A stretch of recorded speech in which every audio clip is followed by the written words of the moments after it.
Figured so. You've been ready, haven't you? Let the hearing come to order. Good afternoon, and thank you for being here today, and sorry for the delay. Sometimes that voting schedule does get in the way. Members present will be permitted to submit written statements to be included in the official hearing record. Without objections, the hearing record will remain open for 5 calendar days to allow statements, questions, and extraneous materials for the record subject to length limitations in the rules, and the witness written statements will be entered into the hearing. As my colleagues on the Asia-Pacific Subcommittee, the world's strategic and economic gravity is shifting eastward. Asia has already become the essential arena where the United States must compete to advance our economic interests and defend the American-led order that has underwritten global security and prosperity for decades. Moreover, we need a game plan. The United States won't be a credible competitor in this high-stakes arena without a long-term national strategy. And that's one of the goals that we're focusing on in this committee and the Foreign Affairs Committee, is to help map a long-term strategy that doesn't change with each administration as easily as we've seen in the past, so that we have a long-term vision. Our main adversary in this competition, the People's Republic of China, is the master of generational strategies. When Xi Jinping came to power in 2012, China's Communist Party laid down 2 century goals, objectives, for the 100th anniversary of the party in 2021 and the 100th anniversary of the PRC in 2049. She has followed this roadmap ever since. It's been nearly 500 days since President Trump's inauguration. Over the last several months, his administration has begun to lay out a body of work containing a long-term national strategy for the United States with significant attention to the Asia-Pacific region. This committee has a role to play in the strategic planning process, as I said earlier, which is why we've convened today's hearing. In December, the White House released a new U.S. national security strategy that reflects a return to great power competition, acknowledging a U.S.-China relationship that is fundamentally competitive. Taking up a more honest vision of China's regional global role, the national security strategy casts aside decades of wishful thinking.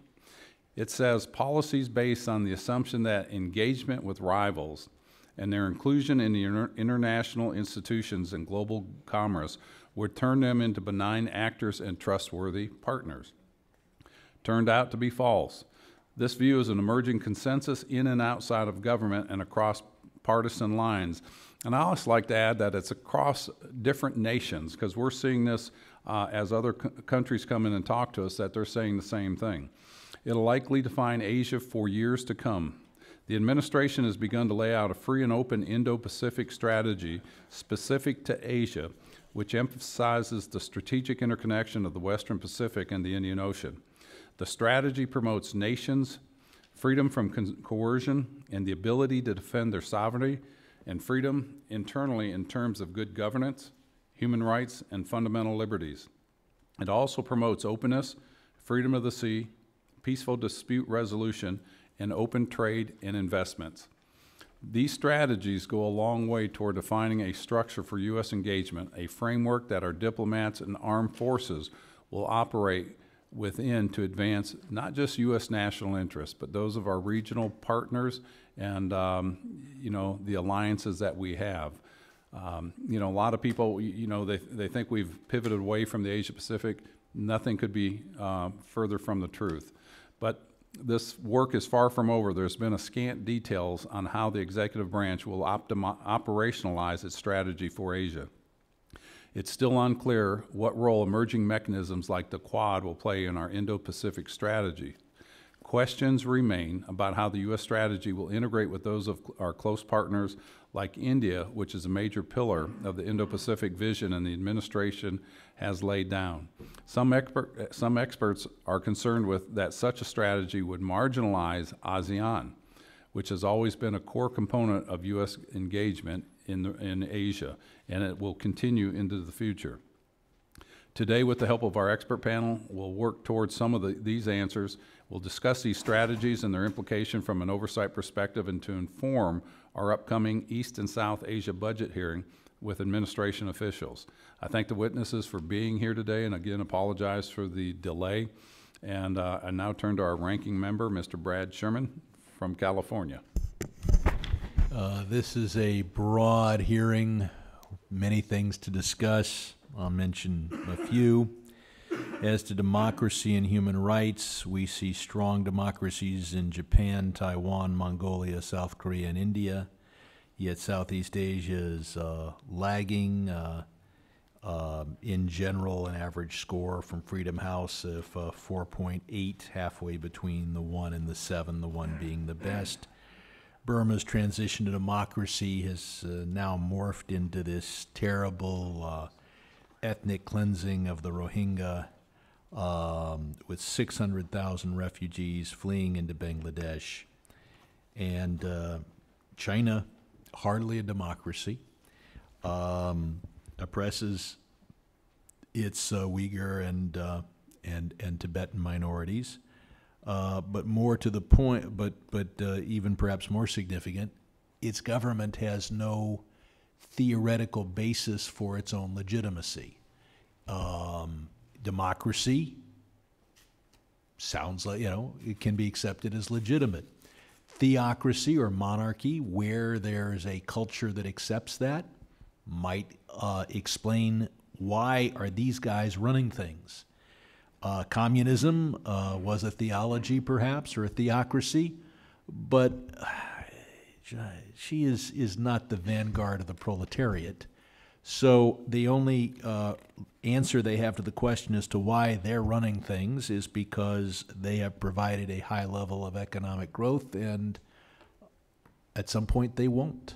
And we will test to see whether the Chinese people accept the Communist Party that isn't a Communist Party but is in power because they're doing such a great job of running the economy when they're not doing a great job of running the economy. We'll see what happens. We see with India some $15 billion of arms sales, naval exercises. We see India developing its ties with Southeast Asia, but only 2 or 3% of Southeast Asia's trade is with India.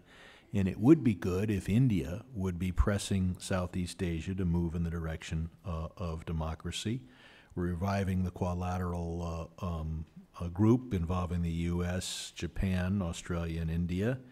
And whether it's maritime patrols or whether it is work for development and democracy, this could be a useful working group. As to trade, we have a larger trade deficit with China in 2017 than 2016. We have conducted talks in which the other side has refused to commit itself to any quantifiable reduction in the trade deficit, and we have caved. There is a term for this that Beijing will understand. It's called paper tiger. And it describes an approach where you scream about a trade deficit and then settle for no change, except that we eliminate our sanctions or roll them back with regard to ZTE, so that on the one hand, the president says he's going to create a new coalition to bring Iran to its knees and force them to make concessions that President Obama couldn't even dream of or chose not to. At the same time, the message goes out to companies around the world: we don't really impose sanctions on big companies. We'll pick a few small ones now and then. And so Iran will be deprived of a few small trading partners. There is one area where I think we need a more dovish approach, and that is the so-called islands. They're really islets, some of them rocks, off the coast of China, sometimes hundreds of miles off the coast of China. They are located off the shores of the most populated continent, yet for millennia, no one has ever chosen to live on them. That's how valuable they are. It is said that whoever controlled these islets would stand astride major trade routes, trillions of trade. All of that trillions is in and out of Chinese ports, so if China controlled these islets, they could blockade their own ports. There are also some oil tankers that get close to some of these islets that could easily change their route and be far from these islets. So let us hope that Neither in Beijing nor in Washington is a dispute over these islets a reason to fan the flames of war or fan the flames of increased military expenditure. We should work something out without allowing those in both countries that want to raise tensions to justify military expenditures would be successful. With that, I yield back. Thank you. Do you want to have an opening statement, Dr. Barra? Yes, sir, you can. Thank you, Mr. Chairman. Obviously a very timely hearing, and I think both the chairman and ranking member touched on a number of issues that are of key importance to the region. Going to add one more when we think about some of the tensions in the South China Sea that continue and actually are escalating as you start to see the Chinese deploy missile systems on the Spratlys as they've had their first bomber landing on the Spratlys. And I know the administration's withdrawn their invitation to RIMPAC as a first step. What we can anticipate, if we just think about how the Chinese respond, if you give them an inch, they're going to ask for a foot. And unfortunately, we should have stopped them, several years ago when it would be less complicated. At this juncture, though, we have to send a strong message that militarization of the South China Sea, claiming disputed territories is not acceptable. And I'm going to be very interested and I think in a bipartisan way, members of Congress would be very supportive of the administration continuing to send a strong message that we have to keep these waterways open. We do not accept China's claims that this is their territory. And we have to stand in partnership with the nations in that region, the Philippines, Vietnam, and others, to send that strong message and keep those waterways open.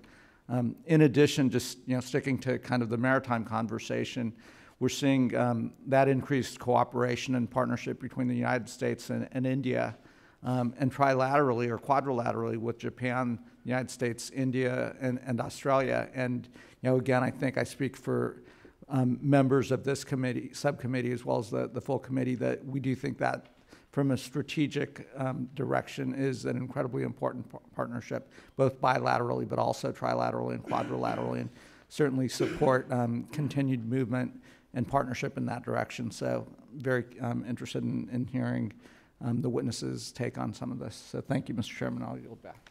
Thank you, Dr. Barra. I appreciate it. I'm going to say something I say often. You're probably going to hear it more than once today. The world's going through a tectonic shift in world powers we haven't seen since World War II. We went through World War II, powers emerged from that, and we're going through that today in a different fashion. I'm 63 years old, and I've not ever seen the type of rivalry that we've seen. And I think what it comes down to is countries that have free and open thinking and democracies and things like that versus socialism with Chinese characteristics, which China is proposing or out there promoting.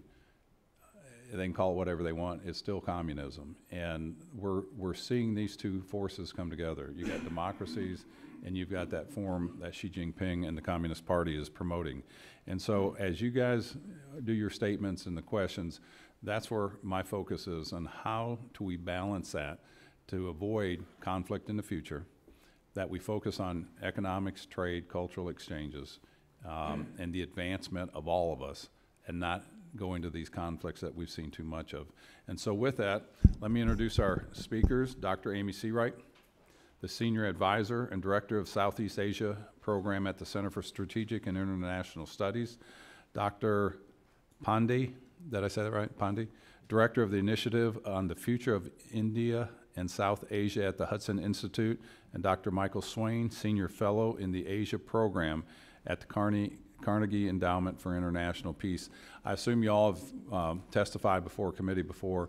You've got the little timer clock up there. Green light comes on when you have a lot of time. Yellow light is you start to slow down or finish, and then the red light. We're not crunched for time. I think you'll be able to freely speak. So if you would, Dr. Seawright, give your testimony. Thank you. Thank you, Chairman Yoho and Ranking Member Sherman. Thank you for inviting me to testify today on this really timely and important topic. As the United States and much of the world really intensifies its focus on North Korea and resolving the tensions there, it's important for us to maintain a broader and long-term view on key regional dynamics that are shaping Asia's diplomatic and security structure in ways that will impact the United States and the region for years to come. For countries in the Indo-Pacific and in Southeast Asia in particular, this is a time of strategic flux and uncertainty. Many in the region are wondering if we are nearing an inflection point where Chinese engagement and influence will outstrip America's traditional leadership in the region. The United States has tremendous reserves of hard and soft power in the Indo-Pacific, but there's a growing sense that U.S. strategy and focus is adrift at a time when China is demonstrating laser-sharp focus on regional priorities. So as you said, Mr. Chairman, the United States really needs a game plan, a long-term strategy for the region. Southeast Asia is at the crossroads of the Indo-Pacific. The countries in the region are critically important to the United States in their own right, both in strategic and economic terms. But more broadly, the region of Southeast Asia represents the chessboard on which the great power rivalry between the United States and China is being contested. China's efforts to win over friends in Southeast Asia and pacify ASEAN as a counterbalance to its own actions has been formidable. The United States has upped its game in Southeast Asia in recent years as well, leading to some substantial gains on security partnerships and capacity building, yet questions remain about U.S. commitment and staying power. For the United States to craft a compelling and enduring strategy for the Indo-Pacific that resonates in Southeast Asia, we have to first consider the key priorities and concerns of countries in the region, and there are three I want to point to. The first is their interest in managing great power rivalry.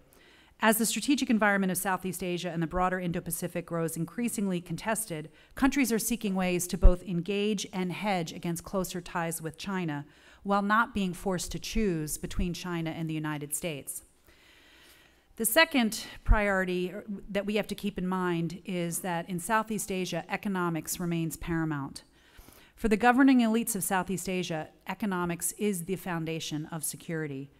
Whereas the United States has traditionally led regional efforts to foster economic openness and integration that has been critical to the region's economic success for decades, the U.S. withdrawal from the Trans-Pacific Partnership and the lack of a viable economic engagement strategy to replace it has created a strategic void at a time when China has been ramping up its highly ambitious Belt and Road Initiative. The third priority for the region is ASEAN centrality. ASEAN has been the central driver of regional cooperation and stability among its Southeast Asian member nations for over half a century, and has developed a remarkable track record of averting conflict and coercion among its members and building trust and cooperation through dialogue and adherence to norms of non-interference and peaceful resolution of disputes.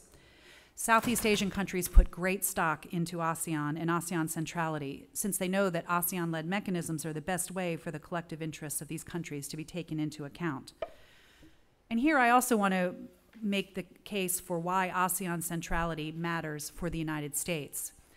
ASEAN-led frameworks from the ASEAN Regional Forum to the East Asia Summit to the ADMM+, provide a venue for the United States to work with like-minded partners to help define issues and shape regional goals and expectations. But ASEAN's primary value to U.S. strategic interests lies in its ability to shape the normative environment and at certain times, to a limited extent, speak with one voice. The norms-based regional architecture that ASEAN has created remains critical to a strategy of promoting a rules-based order that imposes some degree of normative pressure on countries seeking to subvert collective norms, as China has sought to do in unilaterally changing the status quo in the South China Sea. In my written testimony, I discuss at some length the reasons why the conception of the Indo-Pacific is a welcome shift in our geostrategic framing of the region, because it highlights the important maritime challenges that have come to the fore as key priorities for the United States and our partners in the region. And it also highlights the increasingly important role that India is playing in the regional security order. But since my time is short, let me turn to the Trump administration's free and open Pacific strategy. And in particular, I want to point to two shortcomings in this strategy and the way it's been rolled out from the perspective of Southeast Asia. The first is the heavy security focus without a parallel economic approach. Most Southeast Asian countries welcome security cooperation with the United States, but they grow nervous about a United States that only appears engaged on the security front.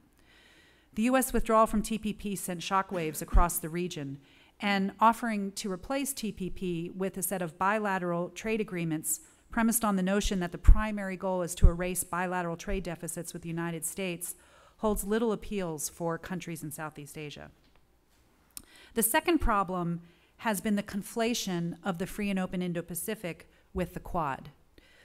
The Quad met as a grouping for the first time in over a decade at the Assistant Secretary level on the sidelines of the East Asia Summit, days after President Trump's rolled out his free and open Indo-Pacific vision in his Da Nang APEC speech. The news media latched on to this development and overhyped the significance of the meeting. To be clear, I think that the Quad is a useful framework that holds long-term strategic potential and should be encouraged, but it will take some time before the Quad amounts to much in the way of substantive cooperation and strategic significance. It's still in its very early days. So all of the talk of the Quad has crowded out discussion of the role of Southeast Asia in a free and open Indo-Pacific and in a free and open Indo-Pacific strategy. There's been no clear message of how Southeast Asia fits into this vision that has been conveyed to the region. This has led many to question whether the Quad is the preferred strategic framework for the Trump administration and whether it will displace ASEAN unity. Are you okay, thank you, ma'am, I appreciate it. Dr. Pandey? Good afternoon, Mr. Chairman. Can you turn your microphone on,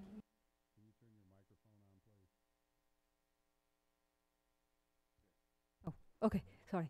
Good afternoon, Mr. Chairman, Ranking Member. I would like to thank you for inviting me to speak here today. American grand strategy for Asia and the Pacific since the end of the Second World War has centered on creating an Asian diplomatic and security architecture that ensured stability and security in the region. American preeminence ensured a rules-based order which opposed notions of ideological dominance or arbitrary assertions of territorial claims and disputes. The post-World War Asian security structure has rested on American economic and military might, combined with a network of partners and allies across the region. The economic and military rise of China over the last 2 decades poses a challenge to American preeminence.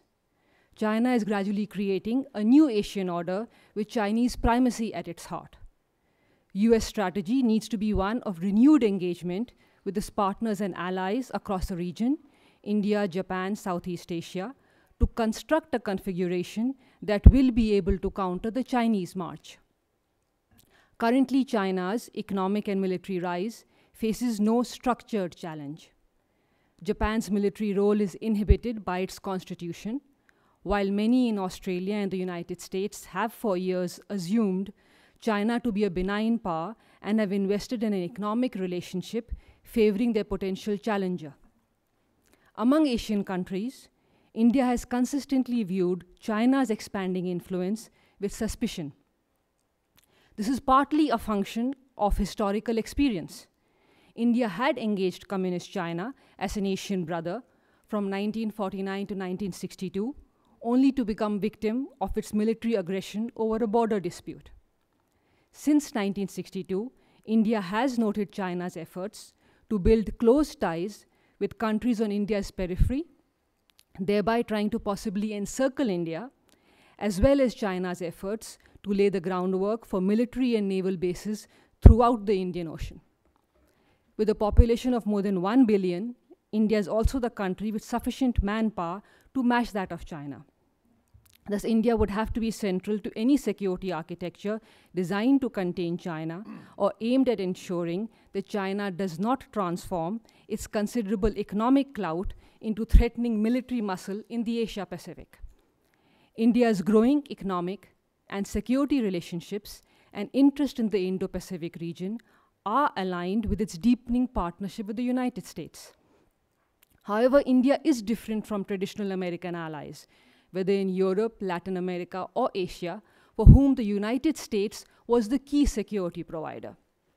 India wants to maintain its own security capabilities, does not wish to become a burden on the American taxpayer.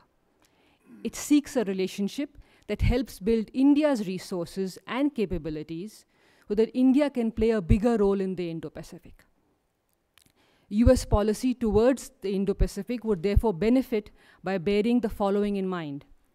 India would never want a relationship of dependence or one in which the US has to incur all costs. Treating India as a country critical to US interests, United States could think about a special partnership with India whereby India could be exempt from many of the export control regulations that govern military sales. Thus, India would be able to develop military capabilities without adding to America's burden of cost. Any attempts to balance ties between India and other South Asian states should be abandoned to enhance India's capacity to confront China. On the economic front, both India and the US would benefit if US trade policies were adjusted to enable the rise of India as a strategic competitor to China.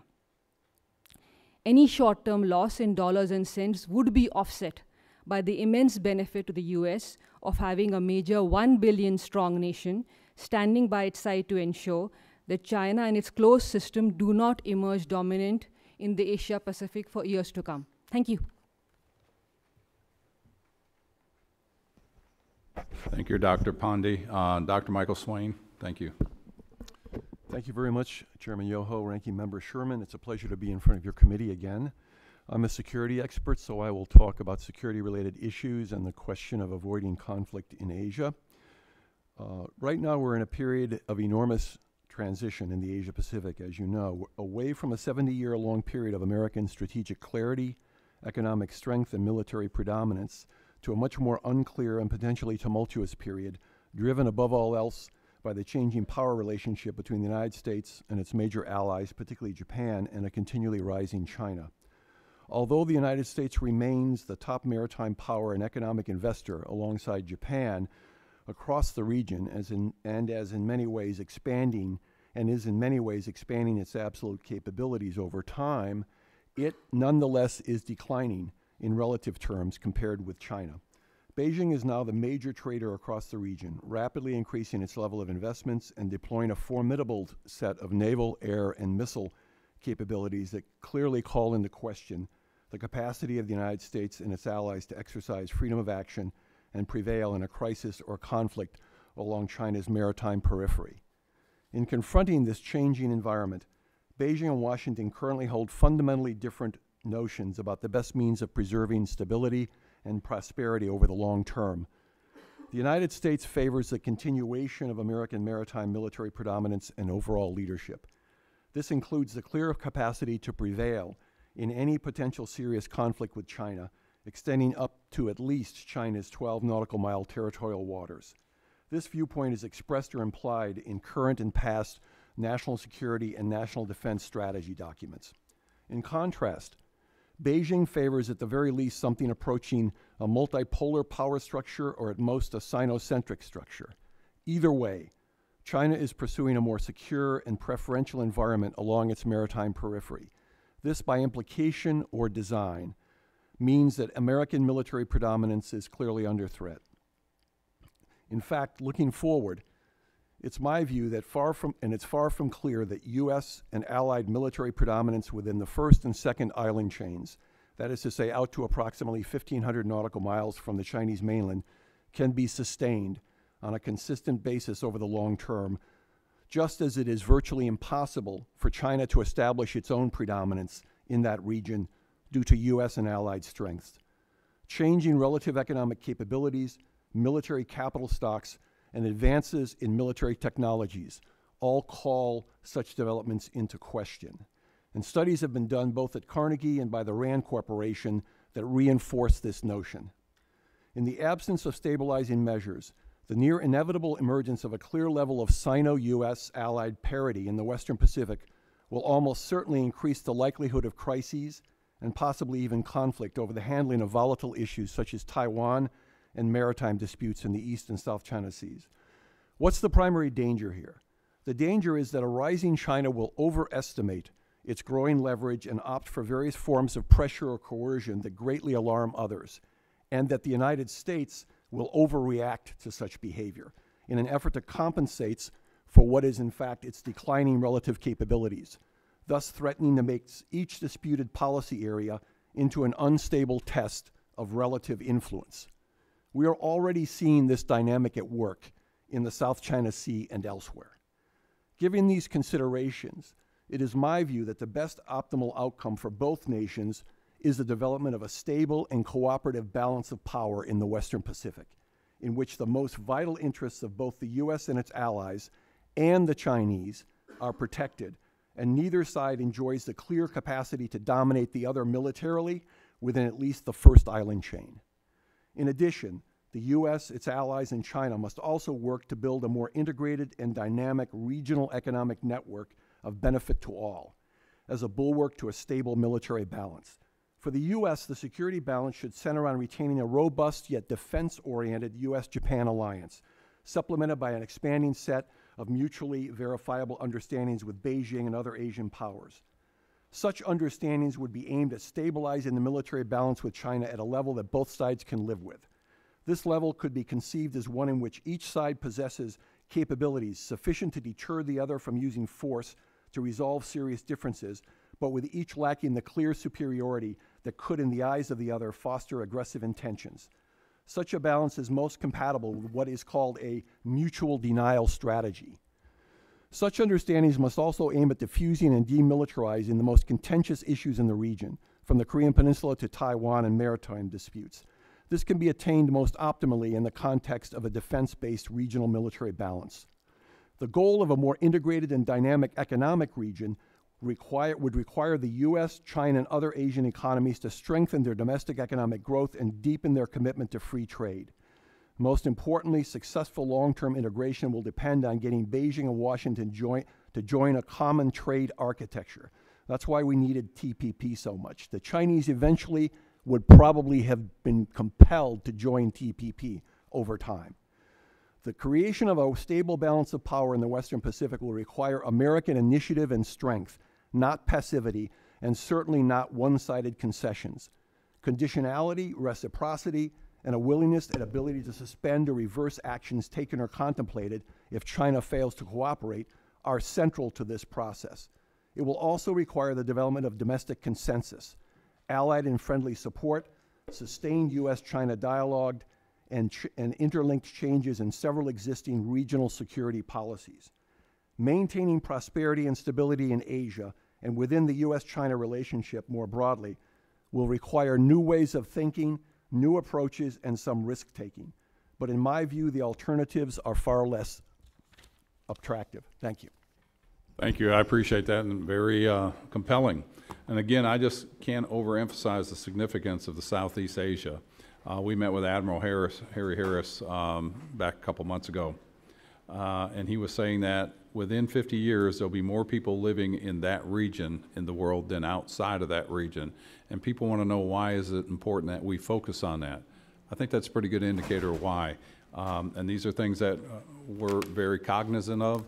And I agree with all of you in that we didn't have a clear plan, and it hasn't been just over the last 8 years or the last 16 years. I think we have been distracted as a nation, and we need to focus where we're going to be 50 years from now or 100 years from now. And we should have the policies in place of where we're going as a nation. And that's what I see has been lacking in Washington. And I know the ranking member and myself, we've talked about this as building tools within the Foreign Affairs Committee that we can use, the administration can use with our direction. The thing with TPP, when President Trump got in and he pulled out of that immediately, I know that ruffled a lot of feathers, but I think it was the right thing to do. It was a very decisive action, and then you've got to deal with the fallout. And I say it was the right thing to do. Being decisive, number one. Number two, even candidate Clinton said she wasn't going to support that. We were told there wasn't the support here in the House. I wasn't supporting it, not that we get to vote on it, but it was one of those things, you brought finality to it, so now we can move on. And we've talked to a lot of those countries, and they talked about their distaste for us pulling out of that. And I fully understand that. And we also understand the window it opened up for China. Our goal is to focus on economics, trade, national security.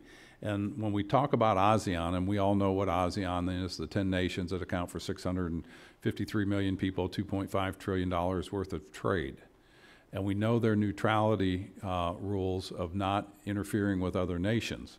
We have brought up to the Prime Minister and ASEAN nations of why this is probably a good time to bring that group together, because we see what China is going to do. You saw what the Philippines did when they challenged China at the Court of Arbitration in The Hague, and the court ruled in Philippines' favor, but yet China ignored it. Xi Jinping told President Obama in 2015 they would not militarize those islands. And so now they're militarized, they're landing bombers on there. And if we don't, I think one of you brought up, if we don't stop it now, it's not going to be easier 3 years from now.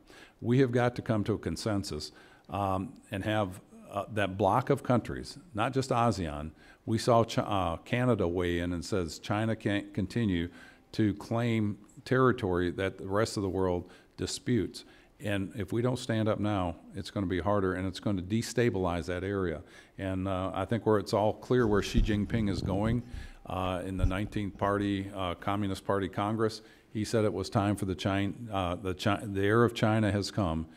No longer will China be made to swallow their interests around the world. It's time for China to take the world center stage. I don't know about you, but I find that very threatening, and it's unacceptable. This is something, again, we as members of, with a lot of interests around the world, we have to stand up. And when I talk to the ASEAN nations and ask them, why has it been so successful? And this is what we hear over and over again. American leadership, honoring of contracts, the rule of law, IP protection, all those things that we bring to the table that we know the other parties that are offering an alternative don't. And we've seen that over and over again. And yes, they've got a very aggressive One Belt, One Road initiative, and that's why we introduced the BUILD Act. That's bipartisan in the House, bipartisan in the Senate. In fact, we had Secretary Pompeo today talking about why this is such an important strategy or tool for the United States government. And again, we want to create the tools and craft the tools that an administration can use. And I challenged him, or he challenged me, saying that I didn't think we could compete dollar for dollar, nor do I want to with China. But he says, I think this tool will do that because we bring in the expertise and the funding of outside corporations, and we can partner up with other countries. So with that, let me get back to a question. What does the United States need to do operationally to operationalize the free and open Indo-Pacific strategy? And what should be an immediate priority, and what should we consider long-term goals? Dr. Seawright? Yeah, I think the first priority is to more clearly articulate the vision and make it more clear how Southeast Asia fits into it, how even the security side, which is, you know, there's been a lot of talk about our security partnerships with countries like Vietnam, India, and many others. There hasn't been a real articulation of how different lines of effort on the security side, economic side, et cetera, add up to a vision of a coherent strategy that the United States is really bringing to the table. So that's number one. I think that has been a little lackluster, although it is early. You know, it's only been 6 months since President Trump gave his speech, so there's room for other senior officials to lay that out. Secondly, I would go right to economics, and I agree with you, Mr. Chairman, that the BUILD Act, the proposed reforms of our development finance institutions would be a very welcome thing to pass, even though it's not large in terms of resources, but on the margins it really can make a difference. And there's real interest, as you know, with countries like Japan and Australia, perhaps India, working with us in various ways to really promote a more responsible approach, high standard approach to lending and infrastructure development. So forming a sort of loose coalition where we're all bringing our tools to the table and working with the private sector to help promote infrastructure development in the region would be very welcome. And in particular, I think there's a lot of potential for a U.S.-Japanese partnership on that. And finally, I have to say that I think that the United States should consider coming back to TPP. It was a real disappointment, not just because the United States decided not to join in, but it was the reason why it was so shocking was that the countries in the region could not conceptualize that the United States would really walk away from an initiative where it had provided such leadership and such a clear vision for where the regional economic architecture should go. So if there was an alternative on the table that would be a similar vehicle for promoting high standards, rulemaking on key issues like digital trade, et cetera, if there was a vehicle like that, I would be fully supportive of that. But honestly, I don't see anything alternative out there. And with TPP-11 launched, you have officials from Thailand and Indonesia taking a look, talking about they want to come on board at some point in time. It is still the defining discussion in the region on economics, and we're just not in the game. I'm going to hold off on any other comments from you. The other two witnesses, so Ranking Member Sherman can weigh in. Our foreign policy establishment, promoting trade deals that have decimated America and sucked the marrow out of the middle of this country, were so destructive to the United States that in desperation our people reached out and elected Donald Trump President of the United States. And now we're told that we can be consistent and have clear vision if only we return to those policies again. That trade deficits don't matter, that jobs don't matter. What matters is staying true to the pro-Wall Street positions that have guided our policy in the past and therefore must be the true epitome of American patriotism. It's not the fault of the Midwest for voting for Donald Trump. It's the fault of the foreign policy establishment for giving us trade deals, such as those who urged, quote, economic engagement, wonderful slogan, I love it, and said, therefore, if we give MFN for China, our trade deficit will grow with China by only $1 billion per year. They were off. It's about $300 billion increase. That's, I deal with numbers here in Washington all the time. Now they're off by 5%, they're off by 2%, they're off by 8%.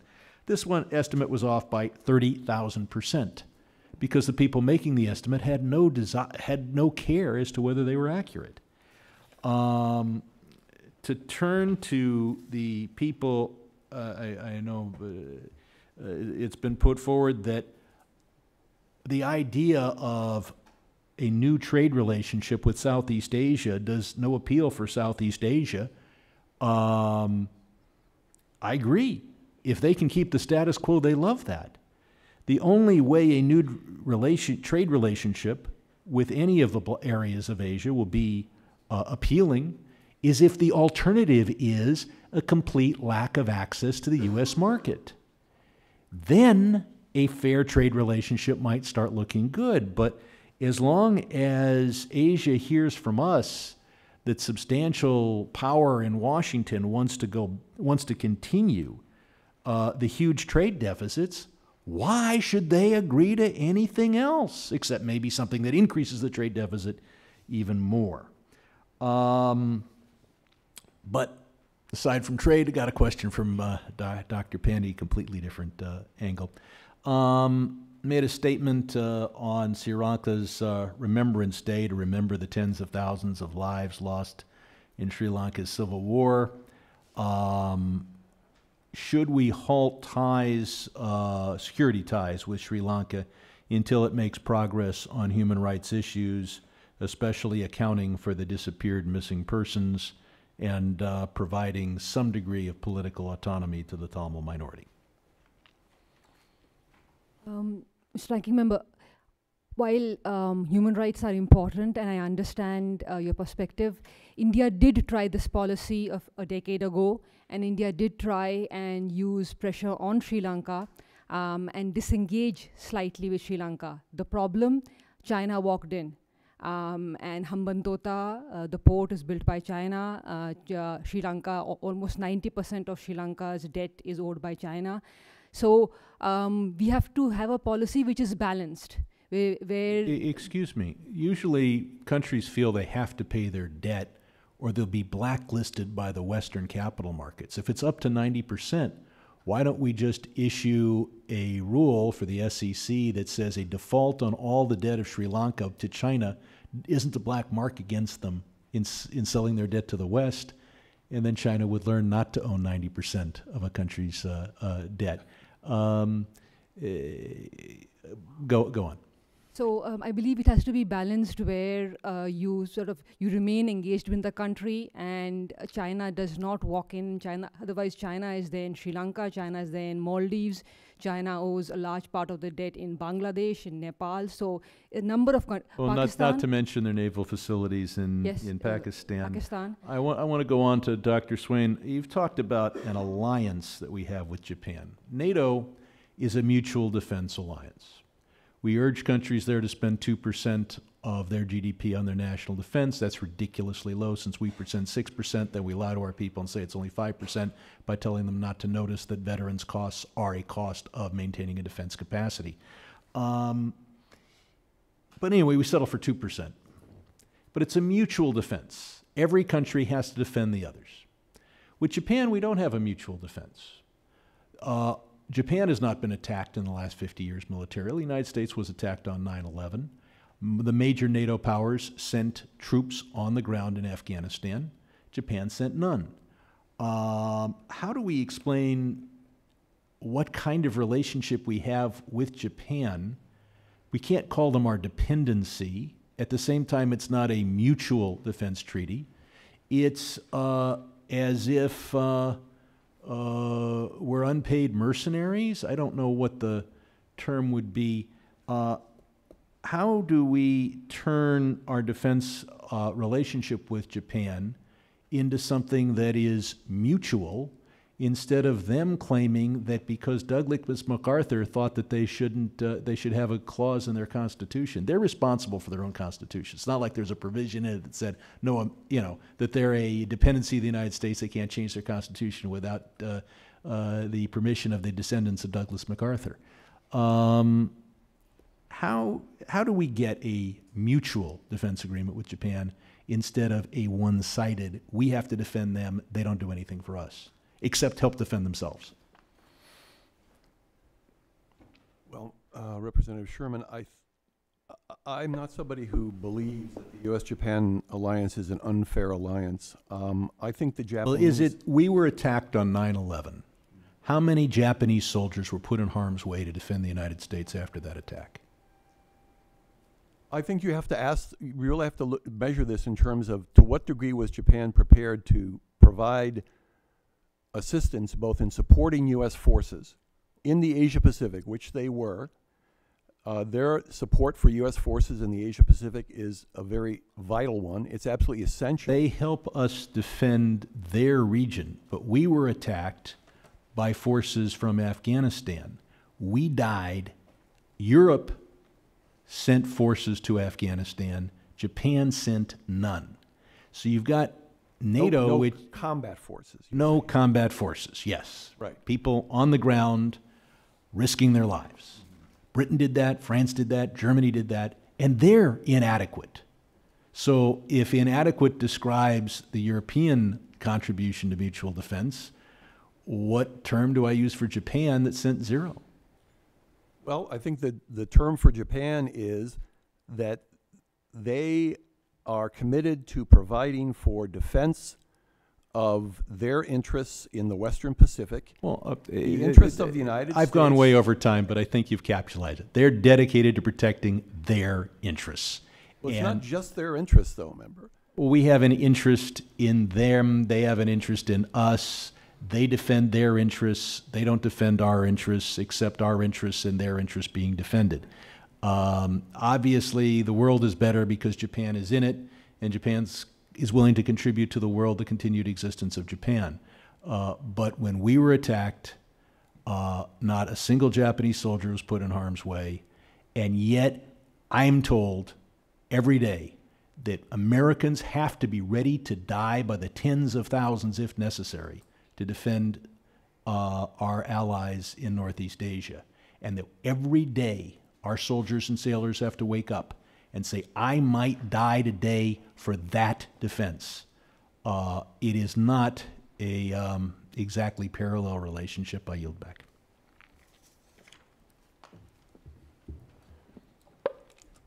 Appreciate your thoughts and your comments on that. And I've been able to overcome my shyness. You have. I've seen you. I've even seen you laugh a few times on the committee. That's good. Moving forward, you know, we've got this serious problem going into the 21st century. All right, good enough. Thank you. Thank you for being here. To set a strategy for the United States of America, to let people in the Southeast Asia, all over the world, all of our allies or trading partners, know that America is committed, you know, pulling out of TPP. I know we lost some political clout there, there's no doubt about that, but I'm of the camp that it wasn't going to pass, and the best thing is pull the Band-Aid off quick and move on. What would you recommend for the ASEAN nations, for our Indian partners? What would be the best move forward to show that America is committed? We've got the military presence we have there.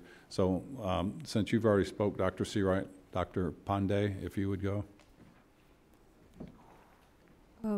India is on board with the Indo-Pacific strategy. I agree with Dr. Seawright that maybe a little more clarification of the strategy would help.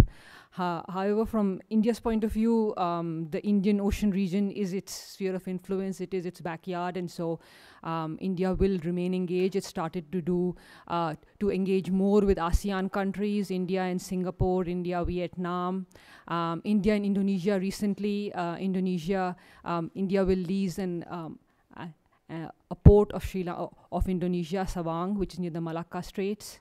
India's also built a lot relationships with Oman, where India is going to lease a port of Duqm. So India started to build its relationships, but it will need a little more help.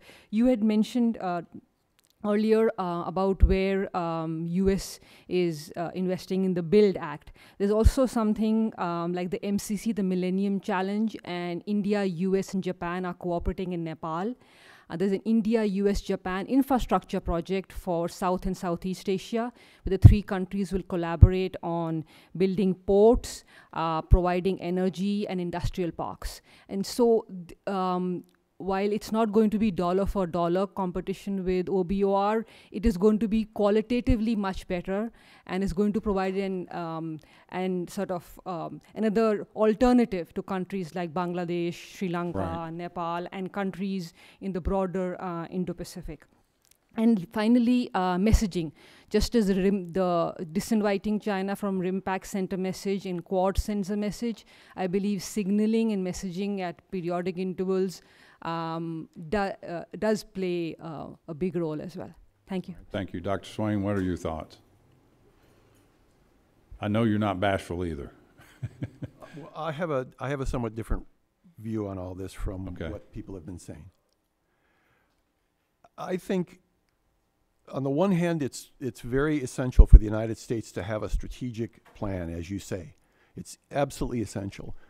But that strategic plan has to include both efforts to strengthen the position of the United States in the region and that of its friends and allies, and efforts to engage the Chinese in ways that will reassure them about the ultimate objectives of the United States. The free and open Indo-Pacific strategy, as currently conceived and as reflected in the National Security Strategy and National Defense Strategy, is not that strategy.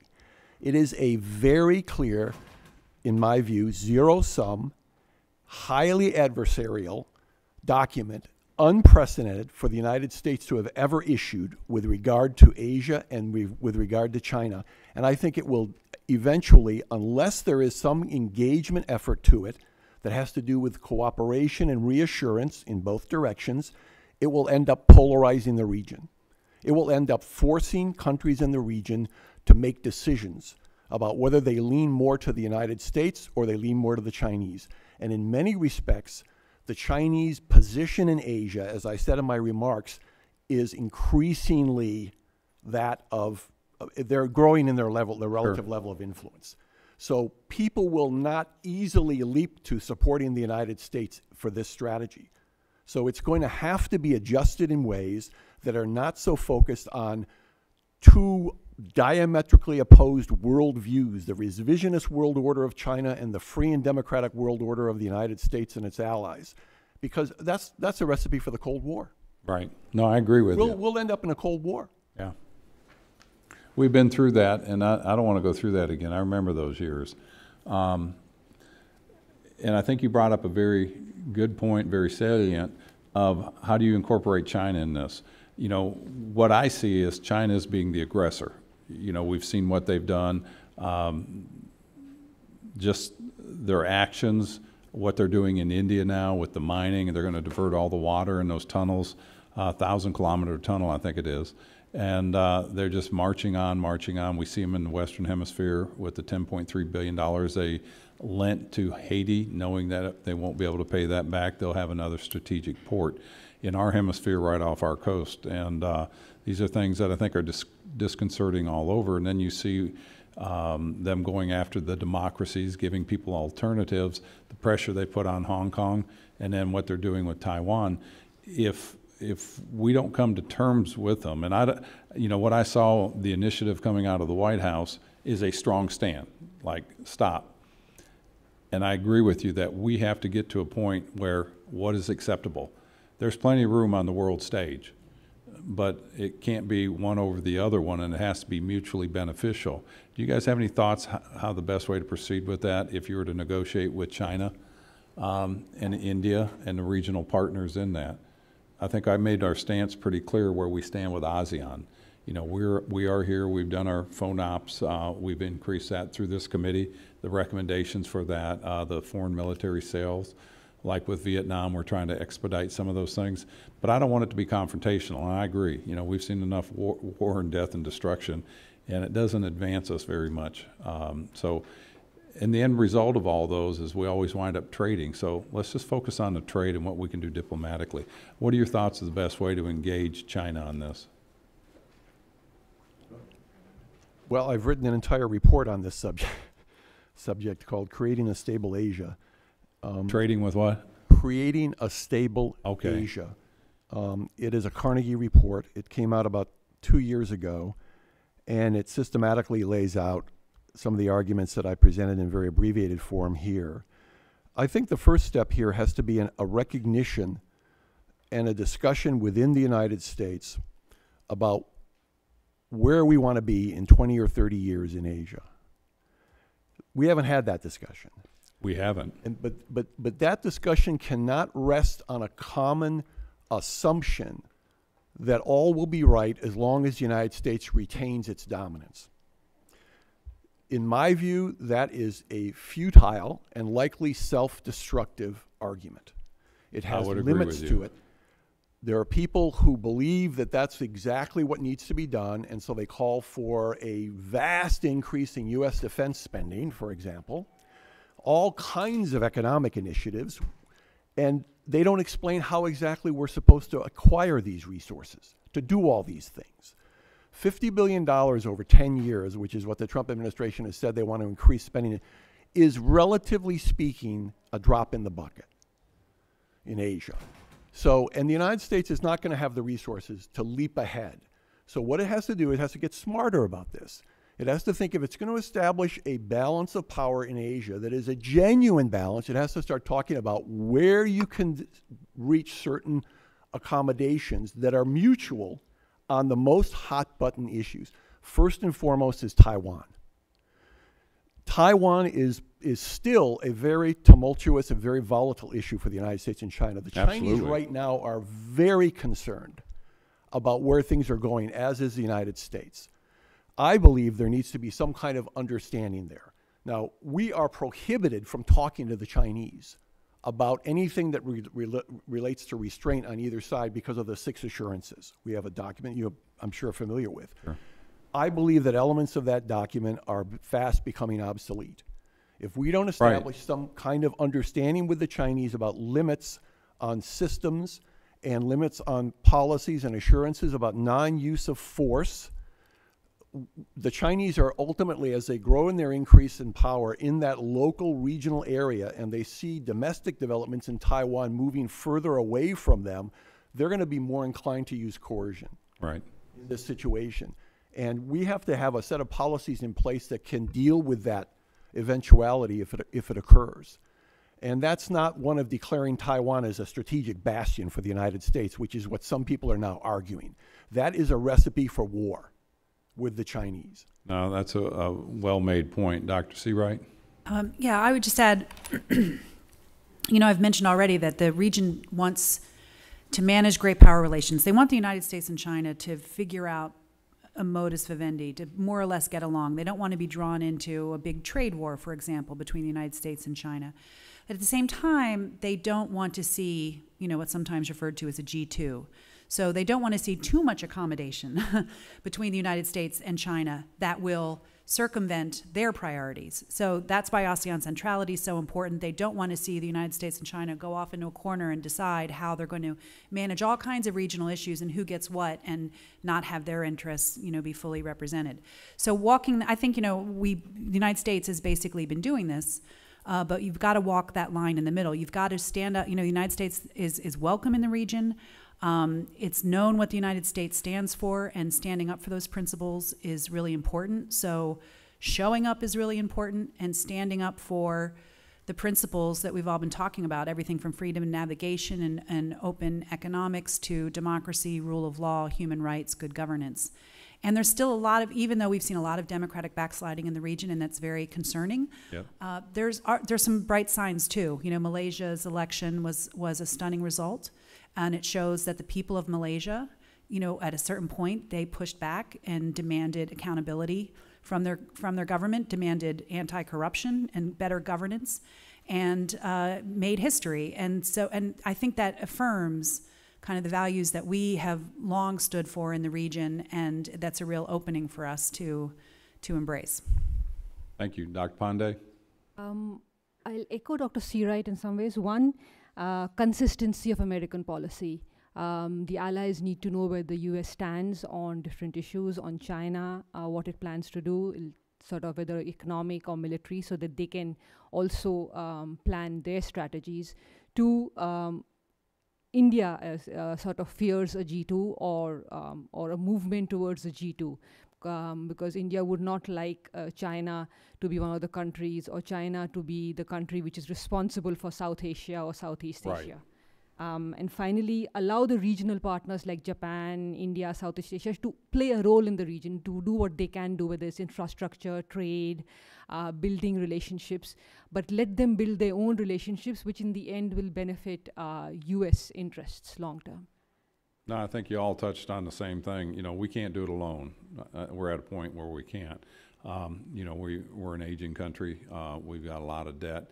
We're spread out throughout the world, but we've got great allies, we've got great partners, and we've got the rule of law that I think works well for us and that other people respect. I've spoken to a lot of the ASEAN nations, a lot of the, you know, different associations, and it always comes up. We depend on American leadership. The world depends on American leadership. So we have those things that we can depend on. And I think the biggest thing is to work out a game plan on how we balance that power.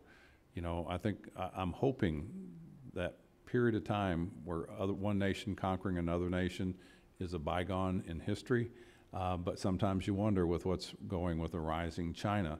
And like I said, to be supplanted from the world stage as a superpower won't be tolerated by us or any other country.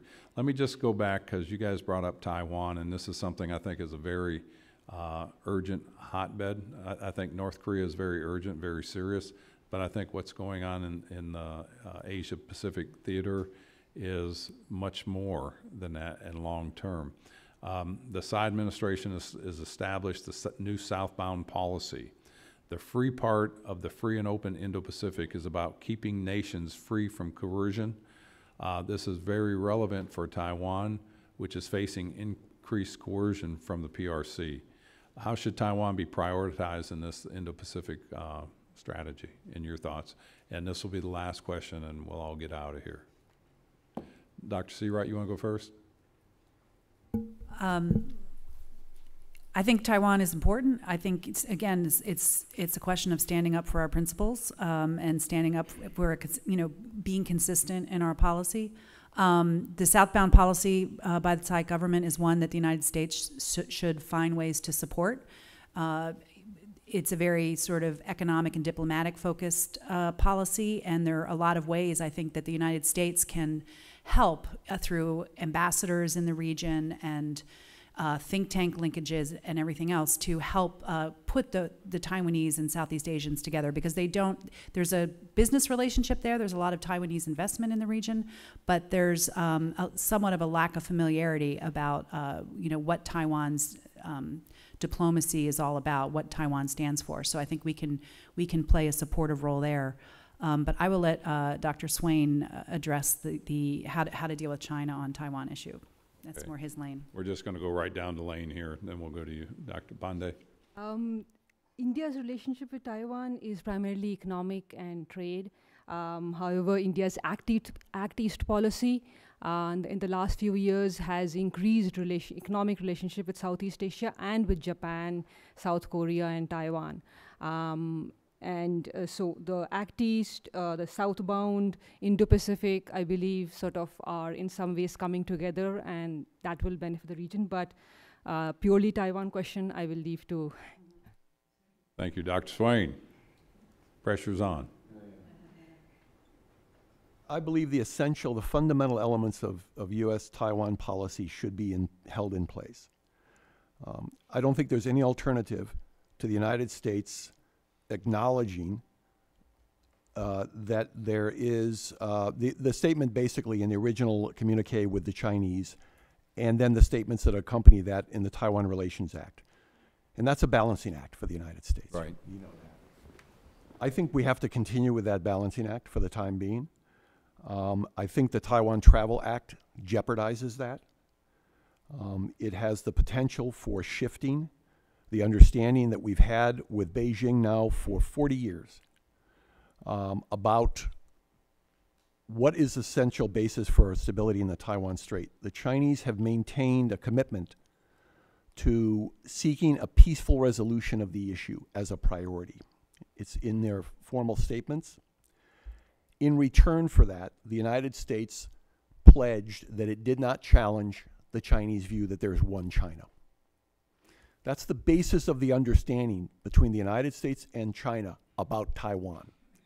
If either one of those two things change in an unambiguous way, there's going to be real problems. The Chinese, I believe, are concerned now that Taiwan's engaged in what's called soft independence. I think they're overly alarmed about aspects of this, but their concern really focuses on the change in the domestic political environment on Taiwan. The Kuomintang, the Nationalist Party, is in considerable disarray. The idea of eventual unification is becoming more problematic. The Taiwan people themselves vacillate on this. Growing numbers have been more identified as Taiwanese, but it reached a kind of height during the Ma Ying-jeou period, and it's actually going down somewhat now. Chinese are very pragmatic.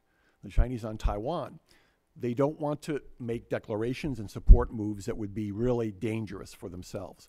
I think they want more diversification in their economic relationships, which is why Tsai Ing-wen has the policy of looking in other areas. But they also recognize that their relationship with the mainland is essential to their development. It remains essential to their development. So what do you do in this kind of circumstance? You've got to be able to establish some kind of understanding that puts a lid on the impact of escalating military capabilities in this area.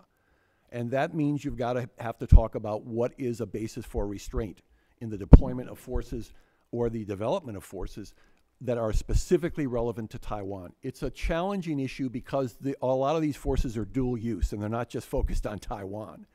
But it's one where I think there needs to be more dialogue about what is the basis for a stable floor in terms of the military deployments that both sides would have that would be relevant to Taiwan, and then how do you reassure each side that this basic pact is not going to be altered fundamentally? I'd like to challenge, or I don't know if it's a challenge, this question, Yana. Essential to their development, the relationship Taiwan has with China.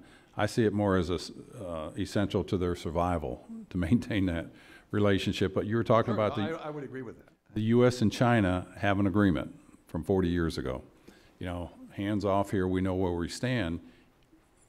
And you said, I think you said that China was honoring that, yet when you look at the coercion that China has done against Taiwan, going after them in the World Health Assembly, getting them uninvited, going after their diplomatic ties, getting them uninvited, breaking those ties, going to the Dominican Republic, offering them $3.1 billion to have them break ties with Taiwan. What they've done with American businesses because they recognize Taiwan as a destination country. Right. And they go after them, and they keep going after them. So I don't see them being passive in this relationship. I see them being very aggressive, and it's putting the squeeze on them. And so at some point, you either decide to let it be consumed by China, Taiwan, or you say, we are going to honor the agreement we had of providing them with defensive mechanisms. And if we don't stand up today, as we've talked about the South China Sea, it's going to be harder in 3 years.